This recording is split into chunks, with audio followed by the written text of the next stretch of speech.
TET qualified teacher, అధ్యాపన శాస్త్రం BEd, గణిత శాస్త్ర బోధనా అభ్యసన శాస్త్రం 1లో భాగంగా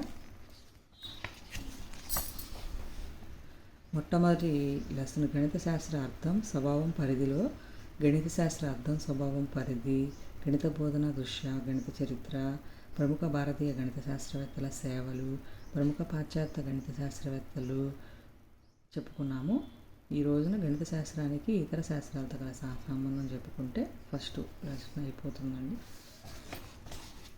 చూడండి, గణిత శాస్త్రానికి ఇతర శాస్త్రాలతో గల సంబంధము.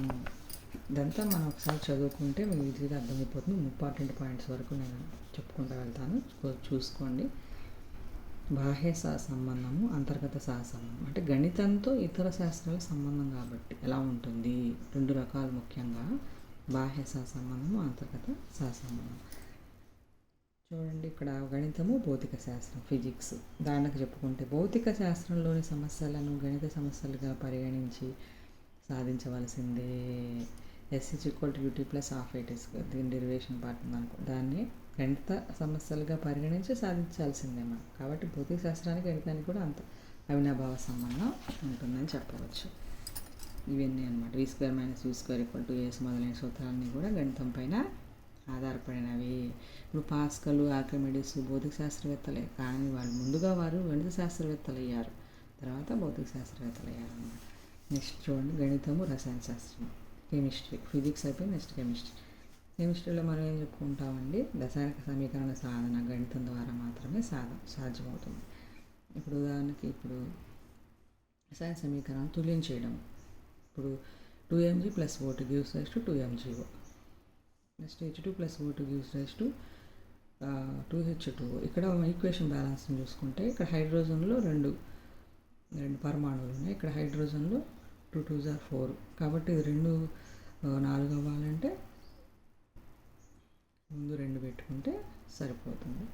అప్పుడు మళ్ళీ ఇక్కడ ఆక్సిజన్ 2 పరమాణువులు, ఇక్కడ ఆక్సిజన్ 2 పరమాణువులు సరిపోయినాయి. ఈ విధంగా ఎడమవైపు క్రియాజన్యాల్లో పరమాణువుల సంఖ్య నిర్ణయించడంలో కూడా గణితం మనకు ఉపయోగపడుతుంది. అట్లాగే mg ఇక్కడ 2 పరమాణువులు, ఇక్కడ 2 పరమాణువులు, ఆక్సిజన్ 2 పరమాణువులు, 2 పరమాణువులు సరిపోయింది. ఇది ఈక్వేషన్ తుల్యం చేయడం అన్నమాట. రసాయన సమీకరణ తుల్యం చేయడానికి మనకి గణిత శాస్త్రం అనేది ఉపయోగపడుతుంది. ఈ విధంగా చూసుకోండి. నెక్స్ట్ గణితం, జీవశాస్త్రం. జీవశాస్త్రం అంటే వృక్షశాస్త్రం, జంతుశాస్త్రం 2 ఉంటాయి, బాటనీ, జువాలజీ. గణిత ప్రాధాన్యత అవసరం చాలా ఎక్కువ ఈ బాటనీలో. మనం పండించే పంటలు అవి ఏ సమయానికి కోతకు వస్తాయో తెలుసుకొని అటువంటి పంటలని పండించుకుంటున్నాం అన్నమాట. తర్వాత సౌష్ఠవం గురించి, ఏ చెట్టాకు చూసినా సౌష్ఠవము, అది గణిత నిర్మాణమే కదండి. తర్వాత ఎంత నిష్పత్తిలో క్రిమిసంహారక మందులు కలపాలి, ఇవన్నీ కూడా గణితానికి సంబంధించి మన అంకెల ద్వారా ఉపయోగించుకుంటున్నాం కదా జీవశాస్త్రంలో కూడా. ఈ విధంగా మనం చెప్పుకుంటే మాక్ థీటా ఫంక్షన్, రామానుజన్ యొక్క మాక్ థీటా ఫంక్షన్ పేజ్. ఢిల్లీ విశ్వవిద్యాలయం చెందిన శాస్త్రవేత్తల సమూహం క్యాన్సర్ను కలిగించే జన్యువులు ఏ పరిస్థితుల్లో ఎందుకు శరీరంలో ప్రభావం చూపుతాయో చెప్పగలిగారు.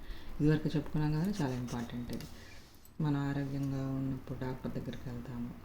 తర్వాత థర్మామీటర్ సహాయంతో జ్వరం ఎంత ఉందో చూసుకొని సరైన వైద్యం చేస్తారు.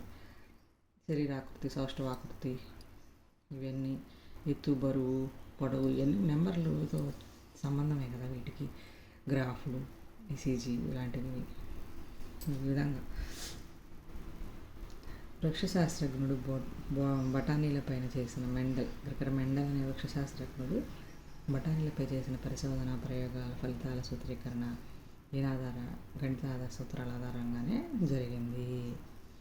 ఈ విధంగా మనకి గణితానికి భౌతిక శాస్త్రం, జీవశాస్త్రం ఎంతో అవినాభావ సంబంధం కలిగి ఉంటుంది. ఇంకా సాంఘిక శాస్త్రం కూడా, చరిత్ర, భూగోళ శాస్త్రం, అర్థశాస్త్రం, పౌరశాస్త్రం ఇవన్నీ గణితం మీద ఆధారపడ్డవి. చరిత్ర గురించి చెప్పుకొని ఉన్నాగా ఇదివరకే మనం. దీని గురించి చెప్పాలంటే ముందు మనకి గతంలో జరిగిన విషయాల గురించి తెలుసుకోవాల్సి ఉంటుంది. అదే సంఘటనలు ఏంటి, ప్రాంతాలు, కాలం మొదలైన విషయాలు, వివిధ రాజుల వంశాల గురించి, వారి పాలన వ్యవస్థ, వారు పరిపాలించిన కాలం, వారి సామాజిక విస్తీర్ణం, ఇవన్నీ కూడా తెలుసుకోవడం జరుగుతుంది. ఇంకా గణితం అనేది ఆ గుర్తులు సంవత్సరాలు గుర్తుపెట్టుకోవాలి కదా, ఆ సంవత్సరాలు కూడా ఇప్పుడు గణితం సంబంధించినవి కదా, అది చరిత్ర అంటే. నెక్స్ట్ ఇప్పుడు భూగోళ శాస్త్రం ఉందనుకోండి, ఋతువులు, అయనాల, వర్షపాతం, ఉష్ణోగ్రత, భూకంపాలు, అక్షాంశాలు, రేఖాంశాలు మొదలైనవి గణితం ద్వారానే నేర్చుకుంటున్నాం మనం.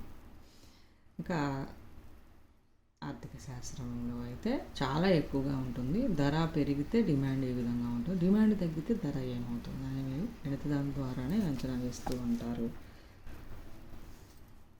ఇంకా ఆ విధంగా ఇంకో సూత్రం ఉంది, పీజ్ కూడా ఫాఫ్టీ వస్తువు ద్వారా దాని డిమాండ్పై ఆధారపడుతుందని చెప్పవచ్చు. ఆర్థిక శాస్త్రం కూడా ఆ విధంగా గణితంతో సంబంధాన్ని కలిగి ఉంది. గణితం ఇంకా పౌరశాస్త్రం. సర్వమత స్వతంత్ర దేశం మన భారతదేశం, అన్ని మతాల కులాలు సమానము, 18 సంవత్సరాలు వచ్చిన వ్యక్తి ఓటు హక్కు కలిగి ఉంటారు. మన ప్రభుత్వాన్ని మనమే ఏర్పరచుకోవచ్చు ఓట్లు ద్వారా. జిల్లా, రాష్ట్ర, గ్రామ, మండల, జిల్లా, రాష్ట్ర, కేంద్ర ప్రభుత్వాల ఎంపిక, విధులు, మంత్రులు, వారి విధులు, ఎంత మెజార్టీ వస్తే ప్రభుత్వాన్ని ఏర్పరచవచ్చు, ఇవన్నీ గణితం ఆధారంగానే జరుగుతున్నాయి. కాబట్టి పౌరశాస్త్ర అధ్యయనానికి గణితం ఎంతగానో ఉపయోగపడుతుంది.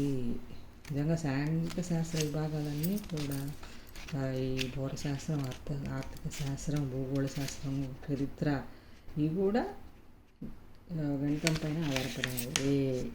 నెక్స్ట్ గణితము భాషలు. ఈ భాషల్లో చూసుకుంటే తెలుగు, మనకి తెలుగులో ఛందస్సు కూడా 4 పాదాలు, ప్రతి పాదంలో యతి, ప్రాస ఉన్నవి, ఇవన్నీ గణితపరంగా తెలియజేస్తాం. గురులకు